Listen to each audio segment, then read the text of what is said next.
Jim Brown, I just want to say thank you for coming on Stars on Stars. It's a blessing and an honor to have you on. Well, thanks for having me on. You never looked at yourself as an entertainer, right? You looked at yourself as a performer? I was a gladiator hired to do battle. Ooh. And I knew that's what I was hired for. And I chose to do that, to move on, and to utilize it to do better things. I was a gladiator, man. Caesar was sitting upstairs with his family and said, "That's my boy." Big Jim, look at him run. Look how he's knocking over those guys.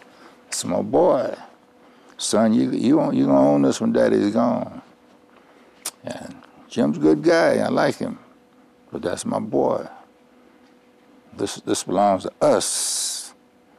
Son, get your education. You get wise. You get all the knowledge you get. And you will be able to control the gladiators. That's not a negative. That's a reality. In your business, Michael is a great example that America gives you. Michael Jordan is a great example. Michael's a nice guy. He's got a great smile. He's a handsome guy. He's a great basketball player. He dresses well. But he was a freak of nature that could fly through the air and play basketball. There's been nothing else. He even got fired from this ownership he's supposed to have. Now, you get all the kids following Michael. Where does it lead them? The other kids are being taught to go to school, get your education. You don't have to play basketball player. You'll manage basketball player. You'll own the arenas that they play in, baby. Go get your education. Follow daddy.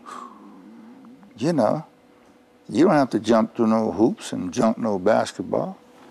After 9 years, you just said, that's it. Did your love shift towards acting? No, mine was always political. I was coming up during a time of a lack of freedom, equality, and justice. Quota system, but the opposite quota systems. You know, they had quota systems on us. You can have 6 players or 8 players, even number, because you don't want the blacks to room with the whites. Had all kind of stuff based on race and racism. So we were conscientious of race first every day, and the social situation, the political situation. So I did everything not to hinder my performance because I knew that my whole life would be based upon my performance. So I didn't negotiate contracts in a difficult way because I didn't want to dislike the organization, and I wanted to perform on a high level and let that be my legacy. And I knew that would be the one thing no one could ever take away from me. And so I knew 9 years was good because I'd done everything that you could do. We played for the championship the last 2 years. In '64, we won it. We beat Baltimore Colts 27-0. And then I had an opportunity to go in the movies. And I was only 29 years old. So I'm looking at my legacy saying, yeah, okay, championship, MVP of the league in your last year, 29 years old, Raquel Welch waiting on you on the big movie screen. Stella Stevens standing up waiting the second in line. Mr. Brown, here's your chair, here's your trailer, more money. Hugh Hefner's mansion. Hey, I mean, come on, Stefan, what am I gonna do playing? I mean, it just didn't make sense. It didn't make sense, man. And that's the truth.